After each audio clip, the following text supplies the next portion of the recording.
Bonsoir tout le monde. Merci beaucoup de vous joindre à nous ce soir pour notre webinaire Démystifier les essais cliniques. Je m'appelle Faria, je suis la coordonnatrice des programmes au Québec et je suis honorée d'animer cette session ce soir.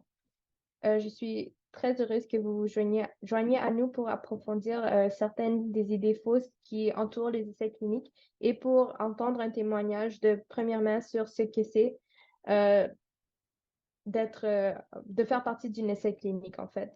Chez Cancer de la Vessie Canada, nous croyons que l'éducation renforce l'autonomie des patients et peut contribuer à améliorer la qualité de vie des personnes touchées par le cancer de la vessie. Et c'est ce dont il est question ce soir.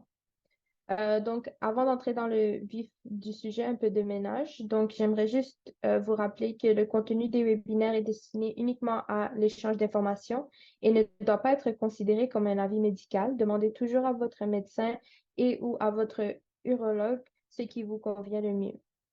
Euh, et donc, maintenant, qu'est-ce que je vais faire? Je vais vous présenter notre présentatrice de la soirée, Dr. Saint-Laurent. Dr. Saint-Laurent est une jeune urologue diplômée de l'Université de Laval où elle a fait son doctorat ainsi que sa spécialisation en urologie. Elle poursuit actuellement sa formation par un fellowship en uro-oncologie à l'Université de Colombie-Britannique à Vancouver. Passionnée par l'enseignement, elle complète également une maîtrise en pédagogie d'enseignement à l'Université d'Edinburgh.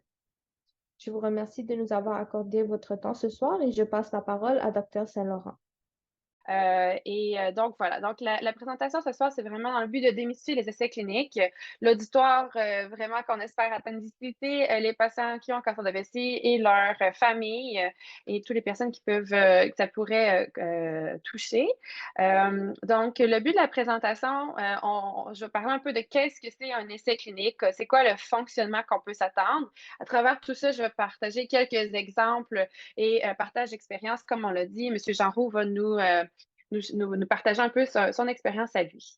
Donc, si on commence tout de suite, c'est quoi un essai clinique? Il faut savoir que recherche clinique, ça ne veut pas dire, ça n'égale pas automatiquement une étude clinique. Ce que je veux dire par là, c'est qu'il y a plusieurs recherches qui recherche de la clinique, mais qui n'est pas une étude où on fait une intervention sur les patients. Des exemples de recherches cliniques qui ne sont pas une étude clinique, par exemple, ce qu'on appelle des databases, donc une compilation de données cliniques. Un exemple, c'est le Canadian Bladder Cancer Information System, je m'excuse, c'est une traduction française, mais c'est dans le fond, entre autres, initié par l'organisme Cancer Vessie Canada, et ça permet de collecter plusieurs données cliniques, par exemple l'âge de personnes qui ont des cancers, le stade de leur maladie, les traitements reçus, la récidive et tout ça. Donc ça permet de collecter des données cliniques et ça permet d'être utilisé pour la future pratique clinique, mais il n'y a aucune intervention qui est faite chez les patients. Il n'y a pas de consentement à savoir c'est quoi une intervention qu'on ne fait pas. Mais c'est quand même de la recherche clinique, mais ce n'est pas une étude, donc clinique. Un autre exemple, c'est les biobanks, les biobanques, qui sont, dans le fond, comme le nom le dit, une banque qu'on vient qu'on va garder pour future utilisation, que ce soit des tissus, des spécimens de sang, des spécimens d'urine, il va y avoir un consentement que les patients ils vont nous donner pour accepter que leur surplus, dans le fond, par exemple, d'urine ou les tissus, par exemple, s'ils ont eu une cystectomie, une fois que le pathologiste regarde au microscope, ben ça, c'est dans le formol sur une étagère. Donc, un exemple, c'est que ça peut être utilisé et emmagasiné dans une biobanque pour utilisation pour recherche clinique future, mais ça ne sera pas donc une étude clinique. Une étude clinique, il faut savoir que ça a vraiment beaucoup d'importance sur la pratique clinique pour établir les normes de routine. Idéalement, comme médecin, quand on pratique, on veut que nos soins soient fondés sur des données probantes. Qu'est-ce que c'est des données probantes? Ben, dans le fond, c'est des données sur des études de très haute qualité. Par contre, il y a plusieurs choses dans notre pratique clinique qu'on fait qui va reposer sur ce qu'on appelle l'opinion d'expert. Un exemple, quelle chirurgie est meilleure dans quelle situation? Ben, ça va plus souvent fait sur un peu ce qu'on appelle une opinion d'expert ou c'est quoi l'imagerie idéale ou c'est quoi la cédule de surveillance, à quelle fréquence je fais mes examens de suivi chez un patient qui a un cancer XY. Souvent, ça va être basé sur une opinion d'expert parce qu'on n'a pas nécessairement une étude clinique qui a été utilisée pour comparer deux techniques. Et ça peut être basé sur des études de de données différentes comme rétrospectives. Les essais cliniques, donc, ça va vouloir tester formellement une intervention ou une thérapie qui est nouvelle ou qui est différente afin de fournir les données probables qu'on veut avoir pour modifier nos pratiques. De point de vue d'un médecin, une étude clinique, c'est une étape essentielle, comme je l'ai dit, dans le fond, pour tester un nouveau traitement, un nouveau biomarqueur, une nouvelle imagerie, et cetera, pour le comparer au traitement qu'on fait actuellement pour voir si on pourrait améliorer les soins qu'on donne aux patients. C'est aussi une manière alternative de parfois avoir accès à des nouveaux traitements chez, par exemple, des patients chez qui il n'y a plus de traitement standard de faire, de faire participer à une étude clinique, ça te permet d'ouvrir des possibilités à un médicament qui n'est pas encore approuvé ou pas encore accessible ou remboursé. Point de vue d'un patient, une étude clinique, ça peut être une opportunité de bénéficier d'un nouveau traitement également, un traitement qui n'est peut-être pas accessible ou couvert par la RAMQ ou remboursé décrété remboursé par Santé Canada. Il y a aussi une manière, c'est aussi une façon d'avoir accès à un nouveau médicament qui est potentiellement plus efficace. Si on l'étudie, c'est probablement, on a l'impression qu'il pourrait être efficace pour être meilleur. Euh, c'est aussi, participer à une étude clinique, d'un point de vue d'un patient, c'est quelque chose qui va être très rigoureux comme suivi clinique. Quand on est dans une étude, on est suivi à la lettre en termes de durée, rendez-vous, délai, prise de sang et tout ça, c'est très rigoureux. Donc ça peut avoir un avantage. Par contre, c'est sûr qu'il faut garder en tête les potentiels de risques d'effets secondaires, de visites additionnelles. Et aussi, tu sais, point de vue de patient, sur plusieurs vont mentionner, ben, si ça peut aider d'autres. Donc, un côté altruisme qui est souvent présent et mentionné. Quelques mythes que je vais parler au travers de la soirée de la présentation en essayant de démystifier le tout. Donc, mythe numéro 1, participer à une étude clinique, ça ne m'aidera pas. Donc, en espérant vous convaincre que non. Les études cliniques, ça vient en plusieurs phases. Vous avez peut-être déjà entendu parler d'une étude de phase 2, une étude de phase 3. Donc, qu'est-ce que c'est? Je vais vous expliquer ça brièvement. Donc, une étude de phase 1, c'est les premières études qu'on teste quelque chose, une intervention sur les humains. Il y a eu des études précliniques, donc qui ont été vraiment faites pour être sûr que le produit qu'on étudie est bien connu, stable. Mais la première étude chez les humains, c'est l'étude de phase 1. Souvent, on va faire ça sur des plus petits échantillons, c'est-à-dire une étude de plus petite quantité de participants. Et le but est vraiment d'établir une sécurité et que les effets secondaires sont ceux, entre guillemets, qui sont dans le même profil de la famille, par exemple, du médicament.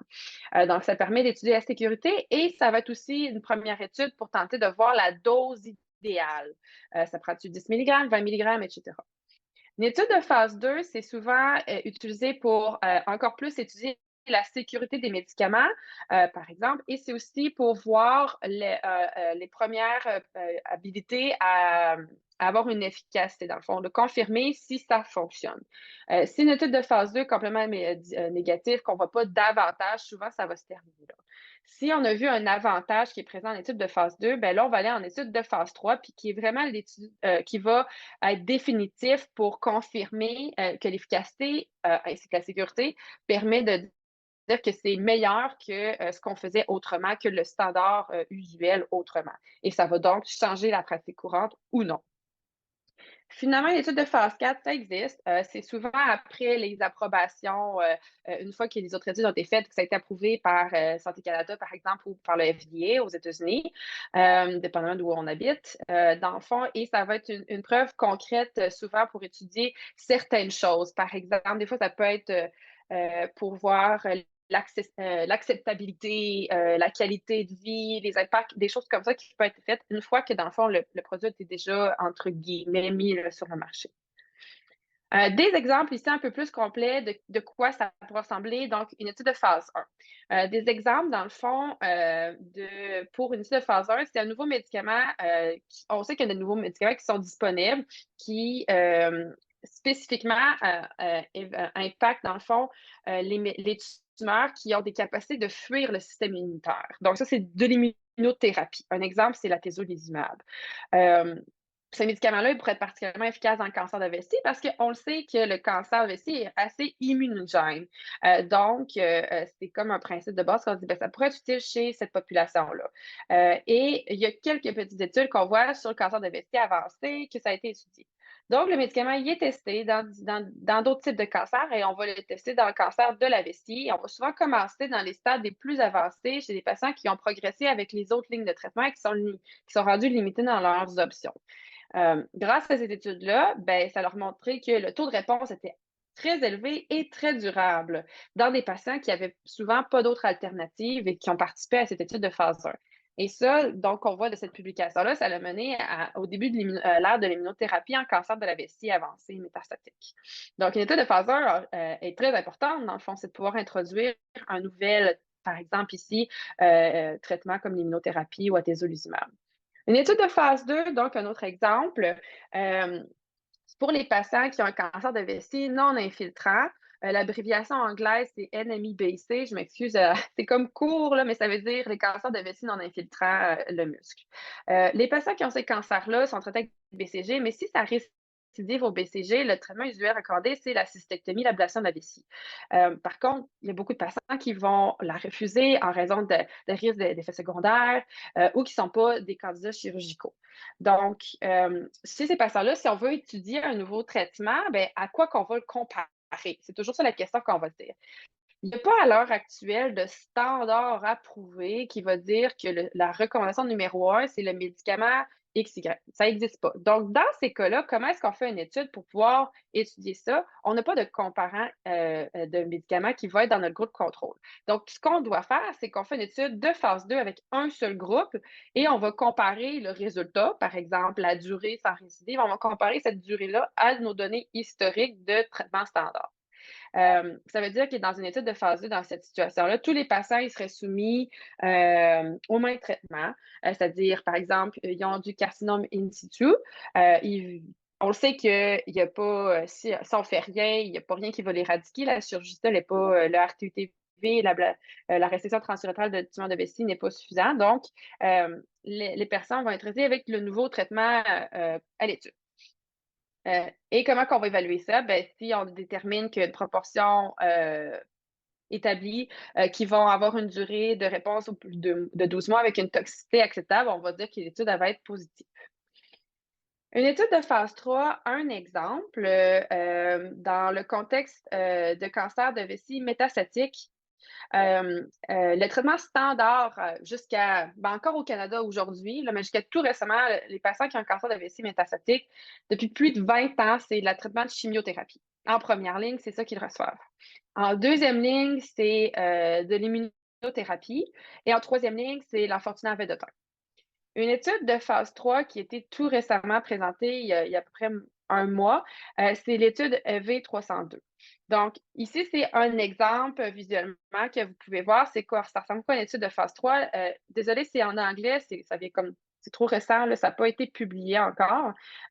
Mais cette étude-là, dans le fond, c'est des patients qui avaient un cancer de vessie métastatique, comme j'ai dit, et qui ont été randomisés entre le traitement standard ou le traitement à l'étude. Donc, ici, en bas, en couleur gris, c'est la chimiothérapie. C'est-à-dire que quelqu'un qui ne fait pas partie de cette étude-là serait traité de cette façon-là, avec la chimiothérapie. Les patients étaient randomisés. L'alternative, c'était d'avoir le traitement à l'étude. Dans cette étude-là, ce qu'ils ont fait, c'est qu'ils ont combiné le traitement de deuxième ligne et un traitement de troisième ligne. Ils se sont dit, si on les combine ensemble, peut-être que ça va être meilleur que le traitement standard. Donc, ça, c'est une étude de phase 3 qui a été faite. Et les résultats que vous pouvez voir ici, ça l'a révolutionné, dans le fond, en 20 ans, dans les 20 dernières années, il n'y a jamais eu d'étude qui a démontré autant d'avantages de survie que cette étude-là. Donc, c'est enfortumab vedotin avec pembrolizumab. Comme on voit ici, ça a doublé le nombre de mois avant que la maladie progresse ou récidive. Donc, les patients qui ont été randomisés au nouveau traitement, on voit, c'est la ligne en haut, alors que le traitement de la ligne grise en bas, c'est le traitement standard. Donc, une personne qui n'était pas dans l'étude aurait eu le même résultat, entre guillemets, que celui-là qui était un patient dans la ligne grise. Mais en faisant cette étude-là de phase 3, ben, on a ces résultats-là qu'on voit là qui sont assez évidents qu'on peut voir, qu'il y a une grosse différence de séparation des courbes. Et c'est une étude qui a été présentée, comme je dis très récemment. Ça va changer la pratique courante partout, dans le fond. Et c'est cette étude-là qui va, de phase 3, comme je disais, qui change nos guidelines, nos lignes directrices. Donc, pour répondre au mythe numéro 1, ça ne va pas m'apporter rien, ben clairement, les patients qui ont eu la chance, entre guillemets, d'avoir le nouveau traitement à l'étude, ben ils en ont bénéficié.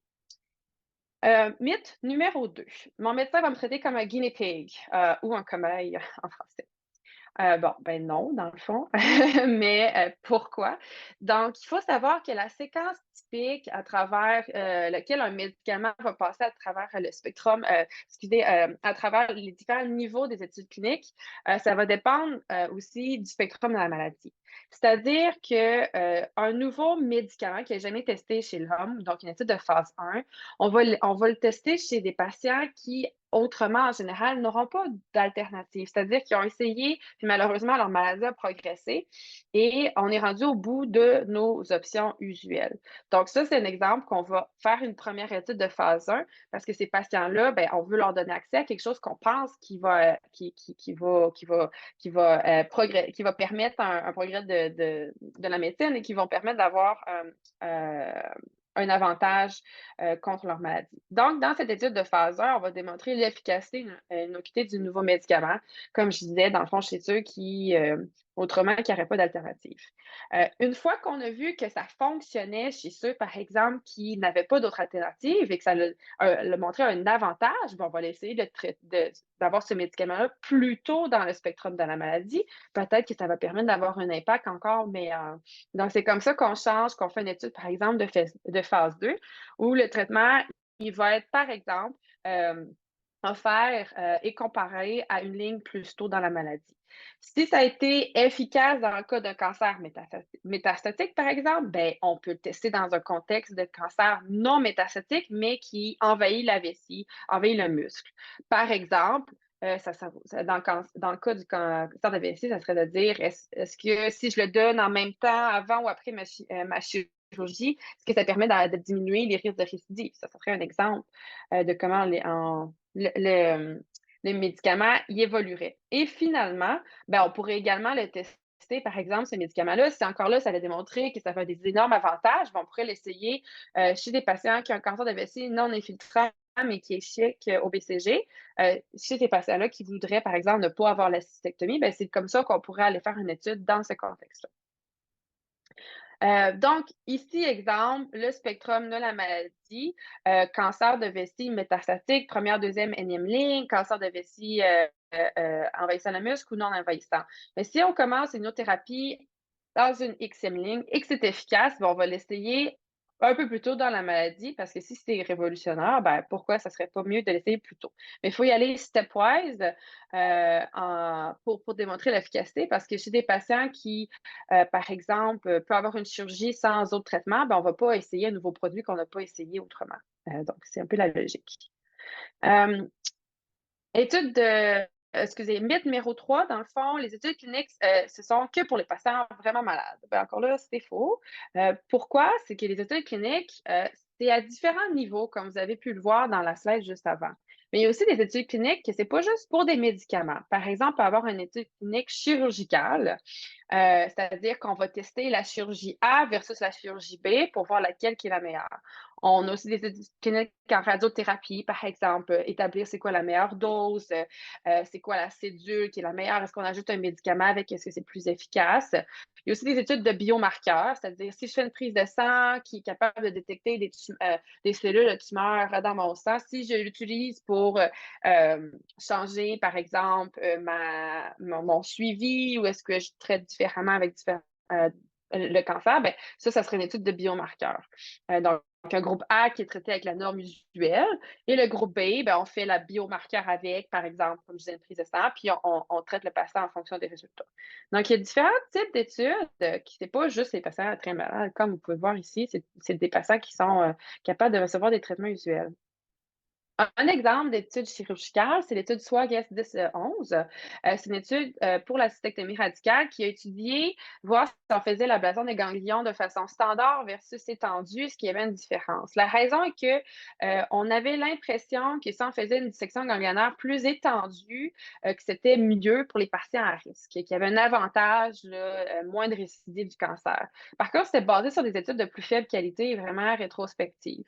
Donc, l'étude randomisée study de SWOG 10-11 c'est 10-11, a été une étude prospective qui a randomisé les patients à avoir leur cystectomie avec la dissection ganglionnaire standard ou étendue. C'est une étude qui a eu des résultats qui ont vraiment changé la pratique. C'est-à-dire que ça n'a pas démontré davantage de diminution de récidive du cancer. Donc, et ça a également remarqué qu'il y avait un plus grand risque de complications, ceux qui avaient une dissection ganglionnaire plus étendue. Et même, bien que petit, il y avait quand même un risque augmenté de décès. Donc, c'est une étude qui a été négative. On n'a pas montré que c'était mieux de faire une section ganglionnaire étendue, mais malgré qu'elle était négative, elle a changé immédiatement notre pratique clinique parce qu'on voit que ça n'a pas d'avantage puis un risque de complications. Donc, ça a été, dès que ces résultats-là sont sortis, ben, ça a vraiment changé comment on fonctionne. Il faut savoir qu'il y a certaines études qui sont impossibles ou quasi impossibles à réaliser, entre autres, parfois dans le domaine entre une chirurgie ou de la radiothérapie. Un exemple, c'est le SPARE trial qui a essayé de randomiser les patients entre avoir une cystectomie ou de la chimio-radiation pour leur cancer. La raison pourquoi c'est quasi impossible, c'est que la randomisation les patients ou leurs médecins, souvent un peu comme des préjugés ou un peu une influence à dire vers quel traitement qu'on voudrait avoir et que c'est difficile de dire qu'on veut accepter d'être mis dans une catégorie ou dans une autre. Ça diminue un peu l'équilibre. Donc, des fois, il faut trouver d'autres façons que faire une étude randomisée pour réussir à répondre à ces questions-là. Et parfois, on n'aura pas exactement la réponse qu'on veut, malheureusement, mais il faut faire autrement. Mais donc, ça, c'est un peu sur qu'est-ce que c'est les études cliniques. Maintenant, je veux passer les prochaines minutes pour parler de comment ça fonctionne d'un point de vue d'un patient. Donc, c'est sûr qu'identifier l'étude qui nous convient, c'est quand même assez difficile. Puis seul, vous pouvez souvent pas avoir la réponse seul. Donc, il faut vraiment demander à son médecin traitant, à son oncologue, hémato-oncologue ou uro-oncologue ou radio-oncologue. C'est souvent eux qui vont savoir c'est quoi les études qui existent et si ça peut vous convenir pour vous. Par contre, vous pouvez consulter certains sites web ou bases de données que j'ai listé ici. Il y a clinicaltrials.gov. Cancer de Vessie Canada il redirige vers d'autres sites qui existent. Le site du CUA, qui est l'Association des urologues du Canada, a certaines listes également. Il y a un site en construction aussi canadien, le canadiancancertrial.ca. Et sur Santé Canada, c'est des manières que vous pouvez trouver. Autrement, c'est souvent, je dirais, dans les centres universitaires que plus souvent les études cliniques se déroulent. Ça peut être une façon de savoir. En général, votre médecin de famille ne sera pas au courant parce que quand on fait des études cliniques, c'est qu'on est vraiment, entre guillemets, un expert dans notre domaine. Et les médecins de famille ne seront pas ceux qui vont être le plus au courant, mais c'est vraiment votre médecin qui vous traite pour votre cancer qui va être en mesure de vous aider.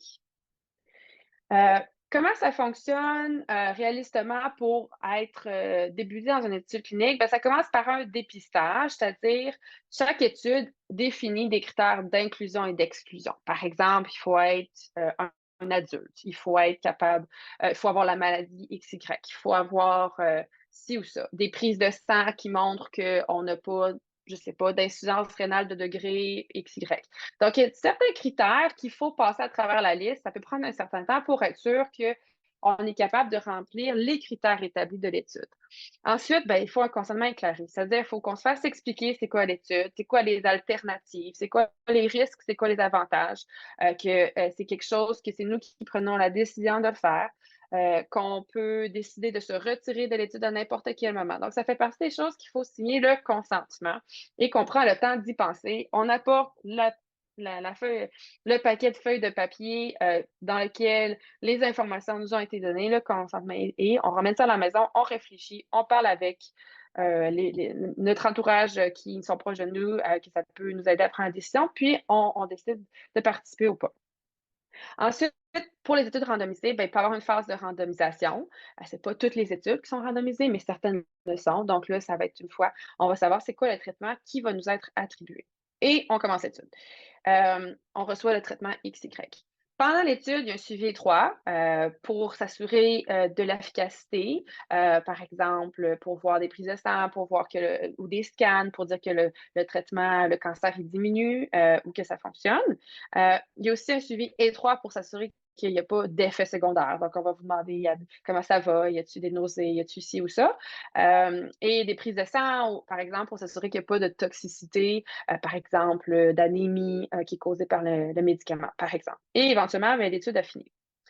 Euh, Certaines considérations avant de décider de prendre part, ben, il faut comprendre qu'il y a des déplacements pour aller aux visites. Donc, ça va être inévitable qu'il va falloir peut-être un peu plus souvent aller à l'hôpital. C'est sûr que la télémédecine, parfois, il y a des choses qu'on peut faire au téléphone pour remplacer, mais il faut s'attendre qu'il va falloir aller peut-être un peu plus souvent à l'hôpital pour des visites en personne ou pour des visites pour des prises de sang ou pour des scans. Donc ça veut dire, ben, ça se peut que vous ayez malheureusement des dépenses additionnelles de payer le parking ou de se déplacer, les transports. Il faut savoir que vous pouvez vous retirer à tout temps d'une étude, OK? Vous avez signé votre consentement, mais vous avez le droit de dire: «Ce n'est plus pour moi, je me décide de me retirer». La chose par contre que je dirais, c'est qu'avant de décider d'embarquer d'une étude, il faut que vous ayez quand même confiance en l'étude. C'est-à-dire que vous êtes prêt à accepter, peu importe les traitements, si c'est une étude randomisée, que vous acceptez d'avoir un ou l'autre ou celui-là qui va vous être attribué. C'est-à-dire que vous avez confiance que les 2 peuvent être bons et que vous allez bénéficier de cette étude. Si c'est une étude avec un seul traitement, ben vous voulez avoir ça.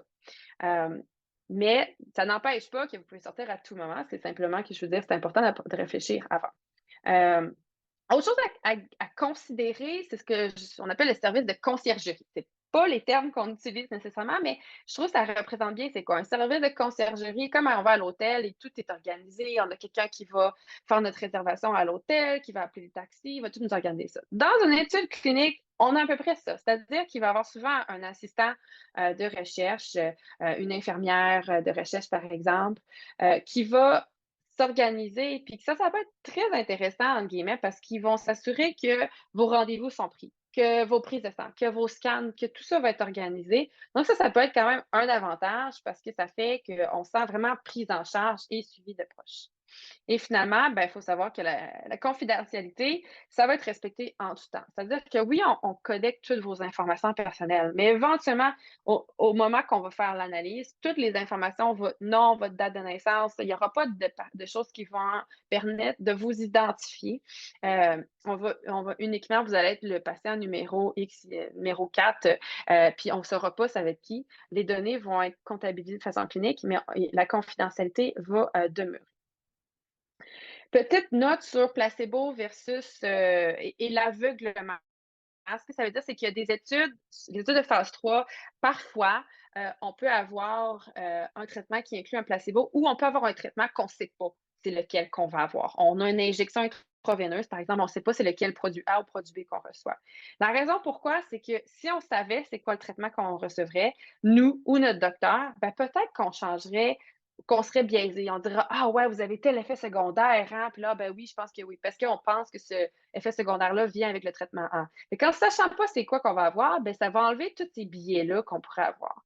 Il faut savoir que parfois, un placebo, ben, c'est nécessaire pour pas savoir quel traitement qu'on va avoir. Parce que s'il y en a un qui est injecté intraveineux, puis l'autre, c'est une pilule, ben, on saurait que ça serait lequel. Fait que parfois, il faut avoir un placebo, c'est-à-dire qu'il va y avoir un des deux, ça va être la pilule de farine, puis un traitement intraveineux, ça va peut-être du salin, on ne saura pas. Mais c'est quand même un peu nécessaire pour pas qu'on devienne dans quel traitement qu'on a. Le double aveugle, ça veut dire que le patient et le médecin n'est pas au courant. Et c'est vraiment ça aussi qui est nécessaire pour que la même chose, pour pas qu'il y ait d'influence. Et il faut que vous sachiez que vous allez toujours être au courant si c'est possible que vous receviez un placebo ou non dans une étude. Ce n'est pas toutes les études qui ont un placebo dedans. Comme j'ai montré dans les exemples d'avant, il y a des études qui n'ont pas de placebo. Mais si jamais dans l'étude que vous faites part, il pourrait avoir un placebo, vous allez être mentionné. Et on va vous le dire. Mais vous ne saurez pas si vous l'avez ou pas. Donc voilà. Mythe numéro 4, je vais avoir uniquement un placebo si je participe dans une étude. Donc, voici ici un exemple. 2 études dans la même population, le même type de cancer.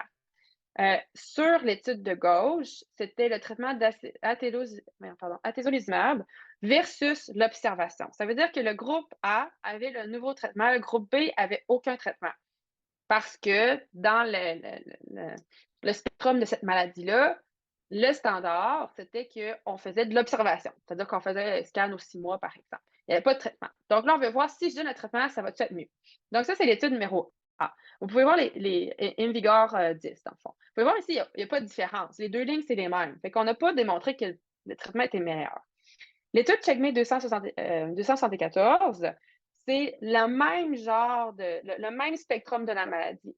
Le traitement 1 était le nivolumab et était comparé, randomisé à un placebo. Ici, vous voyez, il y a une différence. On voit que le nivolumab est supérieur au placebo. C'est quoi la différence entre ces 2 études-là? Ben, c'est le placebo. Fait que le fait qu'on ait donné un placebo, ça l'a vraiment permis de voir s'il y avait une différence versus ne rien faire. Parce que dans l'autre étude, souvent les patients, ils pouvaient sortir de l'étude et aller chercher vers un autre traitement, par exemple, ou d'autres. Donc, ils savaient qu'il n'y avait pas le traitement parce qu'il n'y avait pas de placebo. Et c'est là que ça l'a fait que les résultats, on voit là, sont différents. Donc, est-ce que le placebo a fait de la différence? Ben, en fait, probablement. Euh, et pas tant, c'est quoi le médicament qu'ils recevaient.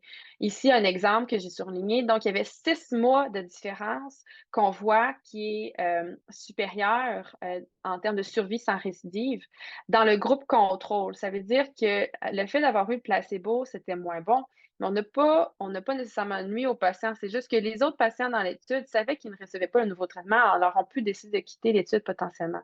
Mais c'est là qu'on voit que le médicament a un avantage pour nos connaissances générales. Euh, alors voilà, si je reviens sur nos mythes, participer à une étude, ça ne m'aidera pas, ben, ça permet d'avoir un accès plus rapide à des traitements, puis potentiellement, ce traitement-là peut être meilleur. C'est pas toutes les études qui vont être meilleures, par contre, ça, c'est certain. Oups. Mythe numéro 2, mon médecin va me traiter comme un cobaye. Euh, ben, comme je l'ai dit, tous les traitements ont été testés extensivement en études précliniques avant d'être testés chez, oh mon Dieu, j'ai fait une fausse, excusez, chez les humains. Mais c'est sûr que on va commencer usuellement chez des patients qui n'ont pas d'autres alternatives. Et une fois qu'on en a montré que ça a un avantage, on va le tester à différents niveaux du spectrum de la maladie. Mais 3, les études cliniques, c'est pas que pour les patients malades, encore une fois, c'est faux. On sait qu'il y a des études qui vont être faites, oui, chez les patients qui ont une maladie plus avancée, mais autrement, ça va pouvoir être fait chez des patients qui ont différents niveaux de la maladie. Et avoir uniquement un placebo, ben, c'est faux. C'est pas toutes les études qui ont un placebo, mais l'étude va toujours être transparente et vous allez être au courant s'il y a une possibilité que vous le recevez. Et finalement, si vous recevez un placebo, ben c'est parce que c'est ça autrement, il n'y aurait pas d'autre traitement si vous n'étiez pas dans une étude. C'est-à-dire que si c'est une observation, ben, en temps normal, il n'y a pas de nécessité d'avoir de médicaments à ce niveau-là. En espérant que c'est clair. Donc voilà, un peu en conclusion, les essais cliniques, ben, c'est vraiment essentiel. J'espère que je l'ai montré pour l'avancement de nos soins contre le cancer. Il faut avoir vraiment des cliniciens à travers le monde là, qui vont réfléchir à comment faire les essais cliniques, orienter vers les patients vers des études si nécessaire et vraiment encourager à participer aux essais cliniques parce que c'est ça qui fait vraiment avancer la science, avancer nos connaissances. Les essais cliniques, ben, ça représente à la fois un fardeau et une opportunité pour les patients. Un fardeau dans le sens que oui, parfois on peut avoir des effets secondaires additionnels, on peut avoir des visites additionnelles, mais c'est une opportunité d'avoir accès à un nouveau médicament qui peut-être va révolutionner ou peut-être va pouvoir avoir un meilleur impact sur notre maladie. Idéalement, ben, on veut essayer de maximiser les opportunités en diminuant les fardeaux, ça c'est certain. Puis, ben, je veux terminer en vous disant que c'est primordial de prendre une décision libre et éclairée. Pardon. Libre, ça veut dire que vous avez, c'est vraiment à vous de décider. Il n'y a personne qui va vous forcer. Ne vous sentez surtout pas forcé à participer à une étude clinique. Vous avez le droit de ne pas le faire. Une fois que vous avez accepté de participer à une étude clinique parce que vous y croyez et que vous aviez bien compris c'est quoi l'étude, il faut que vous sachiez que vous avez également le droit de sortir de l'étude clinique si vous avez des effets secondaires ou si vous voulez autre chose. Ça fait partie des choses qui sont toujours possibles. Et prenez la décision que vous pensez qui est le meilleur pour vous. Alors voilà. On va donc transitionner en écoutant un peu, en discutant avec Monsieur Jean Rioux. Monsieur Jean, j'ai dit Rioux, mon Dieu, Monsieur Jean Roux, j'arrête pas de. Monsieur Roux, je m'excuse, j'ai fait de l'erreur. Vous êtes juste vous démuter. Donc, Monsieur Roux, c'est un patient qui a accepté de participer à ce soir. Donc, c'est un patient qui avait un cancer de vessie. Brièvement expliqué, là, vous avez un cancer de vessie qui a échoué au BCG, donc non envahissant, et qui a participé à des études cliniques. Donc, enchanté, bonsoir, merci d'être là. Bonsoir, Dr. Saint-Laurent. Parfait. Donc, je pense que ce qui peut être intéressant pour tout le monde, c'est de commencer par le début. Hein. Comment vous avez entendu, comment ça a commencé, comment vous avez entendu parler des études cliniques ou de la possibilité de participer à une étude clinique? Est-ce que je peux retourner en arrière un petit peu Ah, avant de certainement. découvrir? Ce qui est arrivé, c'est que j'étais intolérant au traitement immunothérapie du BCG. J'avais des réactions très déplaisantes. J'ai essayé de continuer malgré ces désavantages. On est tous différents, alors moi, je me suis dit, ben, c'est juste de même. Mais après un bout de temps, non, ça ne s'améliorait pas. Et puis, ils ont découvert que peut-être la meilleure chose, c'était de l'ablation de la vessie. Alors, je ne reste pas dans un centre urbain, je suis à l'extérieur de Vancouver. Alors, mon urologue ici, qui m'avait traité, toute l'affaire, qui connaissait mon histoire, ça avait commencé par un cancer de prostate il y a 4 ans. Puis, il m'a envoyé, il m'a référé à un docteur, un urologue à Vancouver. Puis, il disait que ben, cet urologue-là à Vancouver euh, faisait des ablations de la vessie beaucoup plus souvent que lui dans un hôpital régional. Alors, je suis allé voir Dr. Black à Vancouver et mon urologue et moi étions aucunement au courant qu'il y avait une étude qui était en progrès ou quoi que ce soit. Tout ce que c'était, j'ai été référé pour avoir l'ablation, la cystectomie.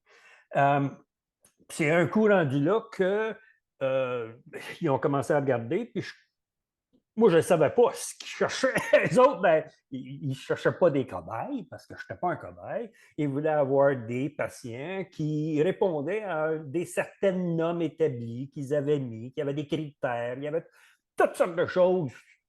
Hey, il y en avait du stuff qui revenait en arrière. Euh, Puis après ça, ben, ils ont dit OK, on va faire des tests supplémentaires. Puis si vous qualifiez, ben, ça serait l'étude à laquelle vous participeriez. Il n'y avait pas de garantie de succès. Il n'y avait pas. Non, ben, c'est bien sûr, c'était dans un environnement professionnel extrêmement de très haute qualité. Ça, je pense que ça a pris moins de 2 mois entre mon premier rendez-vous puis quand j'ai eu l'essai clinique. Ouais. Recevoir le traitement, oui. Oui. Il y a eu une mention à un moment donné dans votre présentation, docteur, qu'on a un suivi très rigoureux. Ha!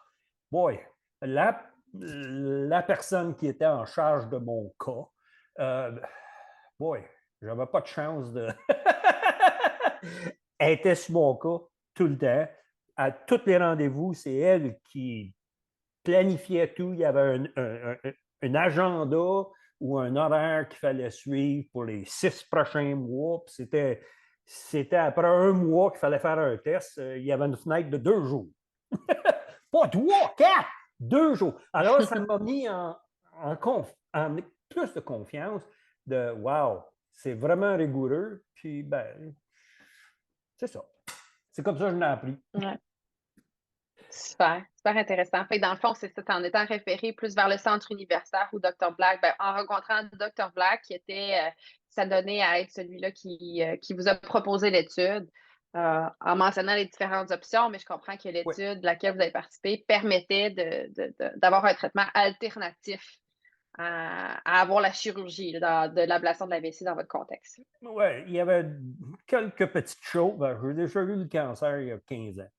Puis j'ai eu un traitement expérimental à ce moment-là. Je peux rien dire que ça a très bien marché cette fois-là. Ça a fonctionné. Je suis ici.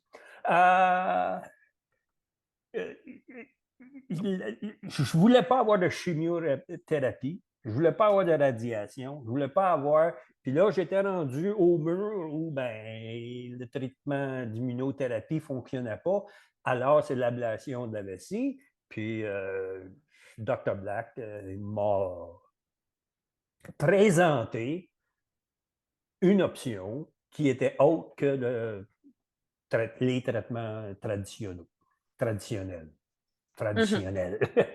Je m'excuse, hein, ça fait 40 ans que je suis ici. C'est bien parfait. On parle notre français.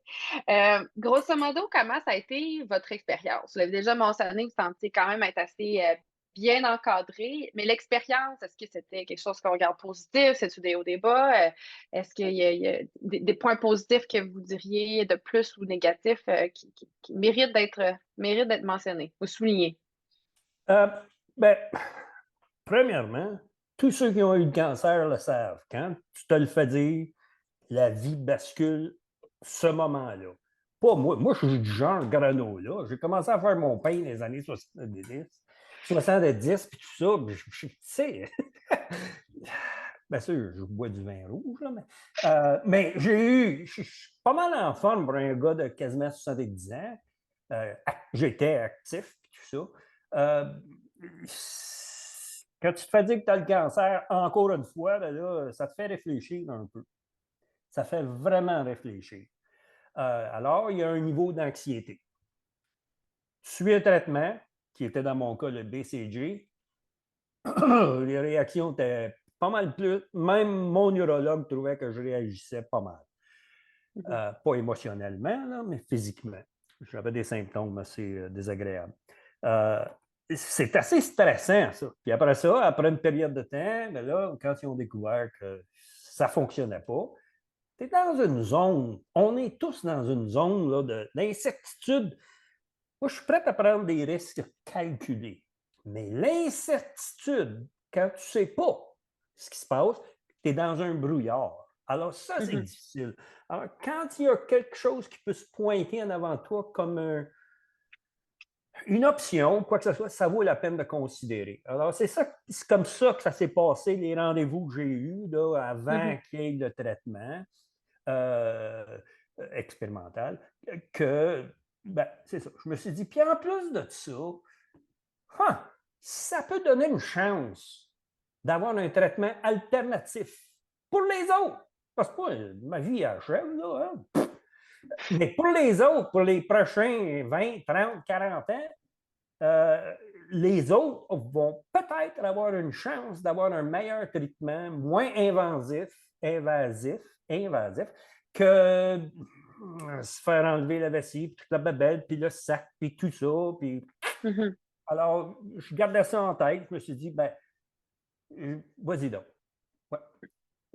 C'est super intéressant. Deux choses que je retiens à ce que vous venez de dire. Dans le fond, c'est sûr qu'il y a l'incertitude d'avoir la maladie, toutes les inconnus, c'est très lourd, mais pour vous, de participer à une étude, ça n'a pas été non plus d'avoir des inconnus de plus, mais c'est de pouvoir aussi considérer la chance ou le potentiel d'avoir quelque chose de nouveau qui va pouvoir fonctionner. Donc ça, c'est une des choses que je retiens, vous venez de mentionner. Il y a quand même de l'incertitude de ce que je Ah comprends oui, de faire une étude. On ne sait pas si ça va fonctionner. Mais de voir un espoir que ça peut être potentiellement un traitement positif, ça vient peser dans la balance dans votre cas.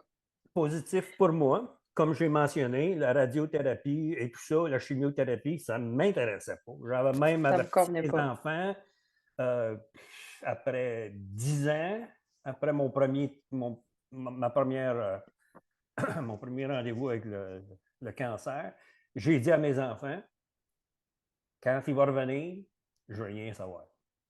Mhm. Ben, ma soeur, ma fille, elle pleurait, puis tout ça. J'ai dit, hey, j'ai pas le goût de passer à travers ça. Mais quand il est revenu 15 ans plus tard, j'ai passé avec les traitements, puis tout ça. Puis là, mais quand c'est arrivé le rendez-vous avec le Dr. Black, puis ça m'a été offert, je me suis dit, hey, c'est pas rien que pour moi, c'est les autres aussi. C'est comme Ouais. ça que ça avance. Mais ça, Puis, c'est très généreux de votre part. Ça, c'est sûr que c'est l'altruisme qu'on voit dans plusieurs patients. C'est pas, ça doit pas être la raison numéro un en fait, je veux dire, chaque individu fait ce qu'il veut. C'est une décision personnelle qui va oh, ouais. faire de participer à une étude clinique, mais je comprends que ça fait partie, entre autres, des choses qui ont été dans votre balance décisionnelle. Oui, absolument, absolument, absolument. Euh, Intéressant. En parenthèse, le traitement expérimental, mon corps n'a pas bien répondu à ça. Fait que je me suis retrouvé avec l'ablation de la Ouais, vessie. Ça ne me fait rien, ouais, ça. Mais ouais. au moins, quand j'avais le traitement, tu sais, tout ça, j'ai eu le traitement, j'avais une lumière un petit peu plus forte en avant de moi. Je me suis dit, hey, Ouais. j'aurais pas de sac en plastique, j'aurais pas toute cette affaire-là. Bien, puis c'est ça.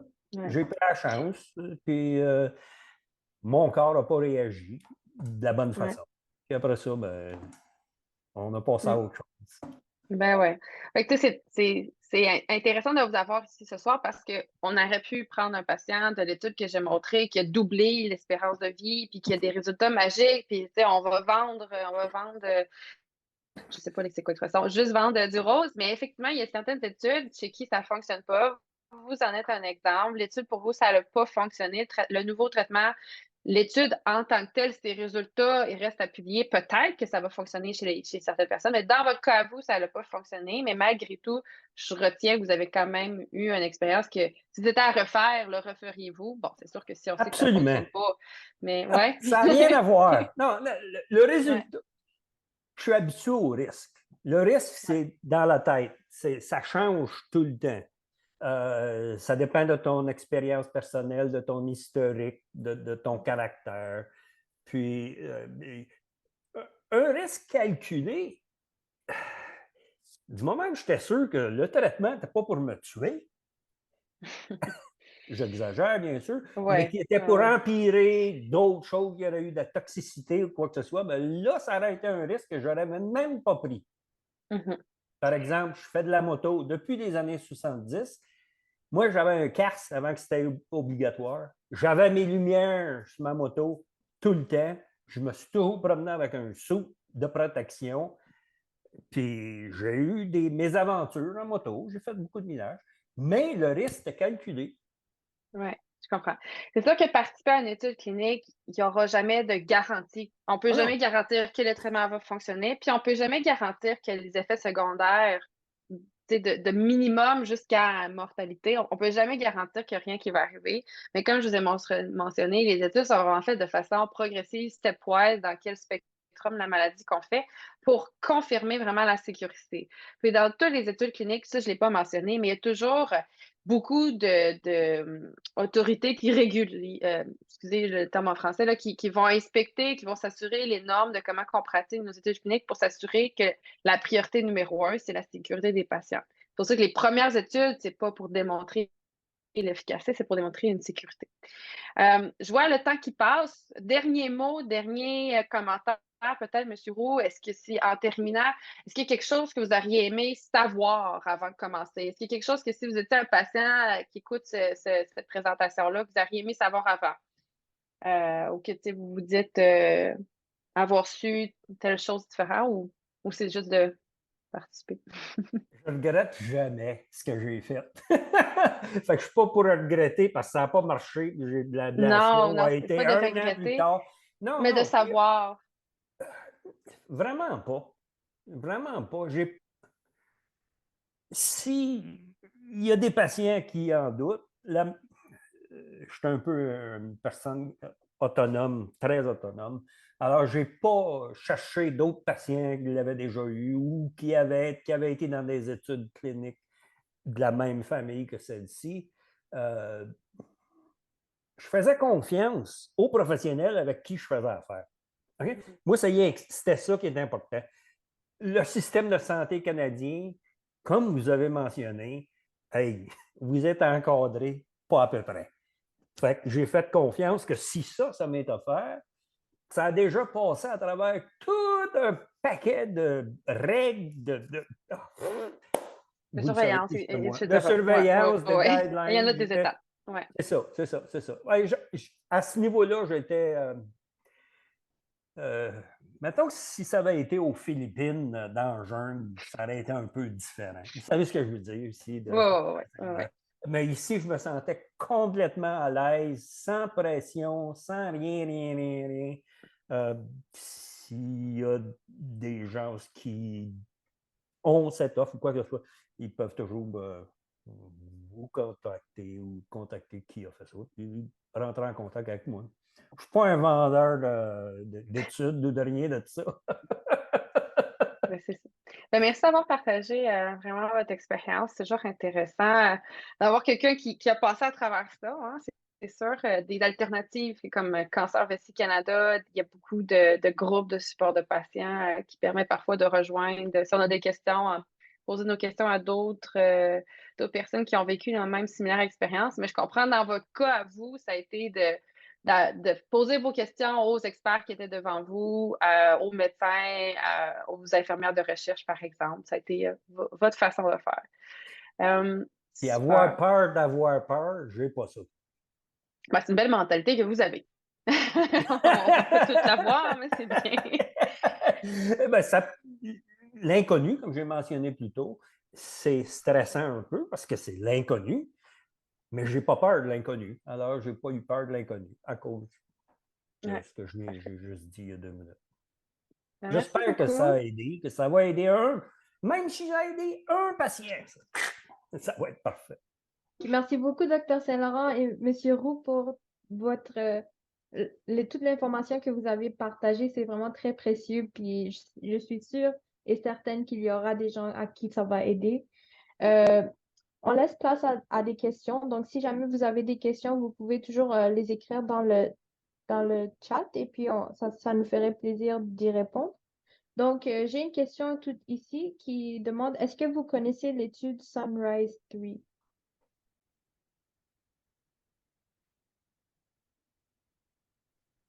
Je m'excuse, j'étais mutée. L'étude Sunrise 3, je ne vais pas la mélanger parce qu'il y en a 4, 5. Là.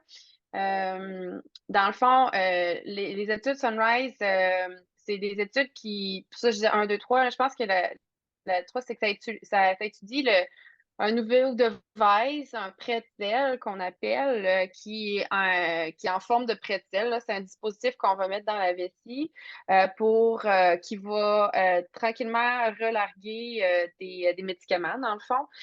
Puis le Sunrise 3, je pense que c'est avec, je vais juste pas me mélanger si c'est le médicament de gemcitabine. Il faudrait que. Et citrilimab qui est de immunothérapie dans les patients qui ont cancer de vessie BCG, excusez, cancer de vessie non infiltrable réfractaire au BCG.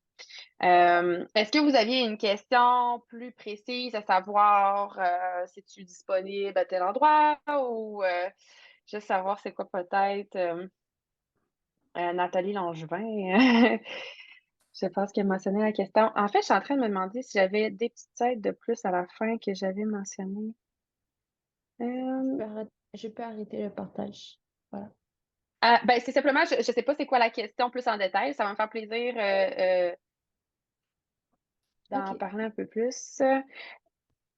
Peut-être on peut laisser Nathalie le temps d'écrire Ouais, d'autres ben, questions de je peux suivi si juste. elle en a.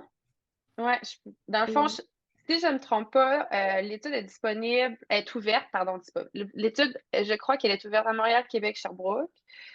Mais à confirmer vraiment les centres universitaires qui y participent. C'est souvent une manière que vous pouvez faire, c'est d'aller voir, comme je disais, sur les sites que j'ai listés.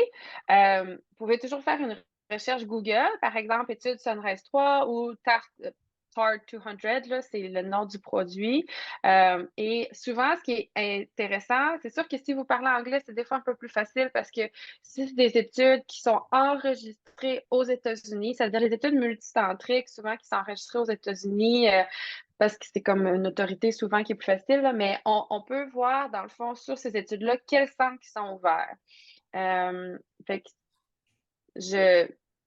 j'attends de voir c'est quoi la question. Là. OK. On me propose cette étude au CIC. Je voulais savoir si vous saviez plus. Ah, tout simplement. OK. On ne l'a pas où est-ce que je suis à Vancouver.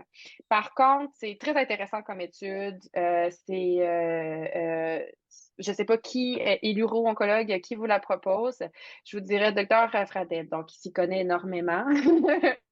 C'est un expert que vous avez en cancer de vessie. Donc, c'est une étude qui est assez intéressante parce que ça permet dans le cas, comme si je ne me trompe pas, comme je disais, là, je pense que c'est les patients pour en alternatif à avoir la cystectomie, mais puis ça permet, dans le fond, d'avoir une combinaison de ce traitement-là versus le traitement de BCG.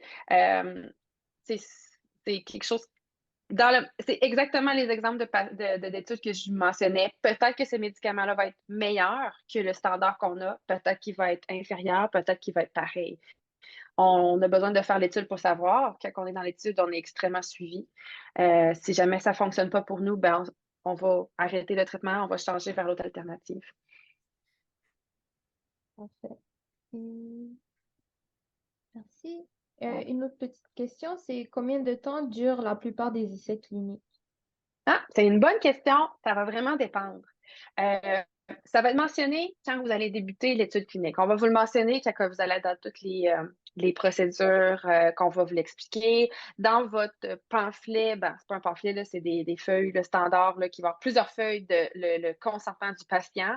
Dans cette brochure-là, il va y avoir les informations, c'est quoi la durée.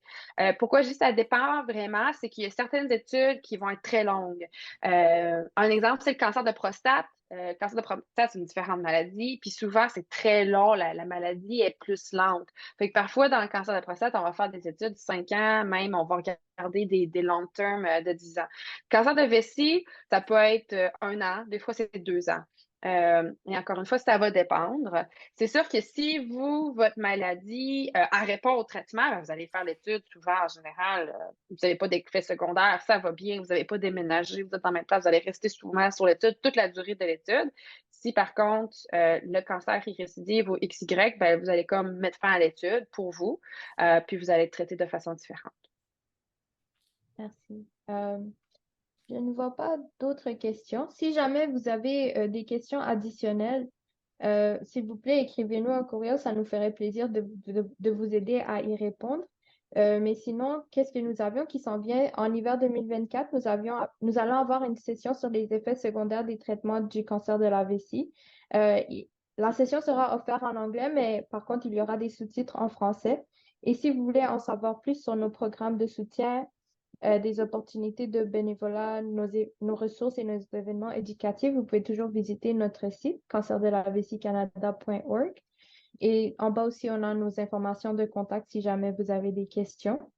Encore une fois, j'aimerais beaucoup remercier M. Roux et Dr. Saint-Laurent. Vous nous avez vraiment donné un excellent aperçu du fonctionnement des essais cliniques et des avantages qu'ils présentent pour les personnes qui souhaitent explorer ces options-là. Sinon, qu'est-ce que j'aimerais aussi mentionner, c'est que dans le chat, Teresa va partager un lien pour s'inscrire à la prochaine session et aussi un lien vers un sondage qui nous aidera à savoir un peu ce que vous aimez, ce qui vous intéresse pour nos sessions futures aussi. Donc, merci beaucoup encore une fois et passez une bonne nuit tout le monde. Merci.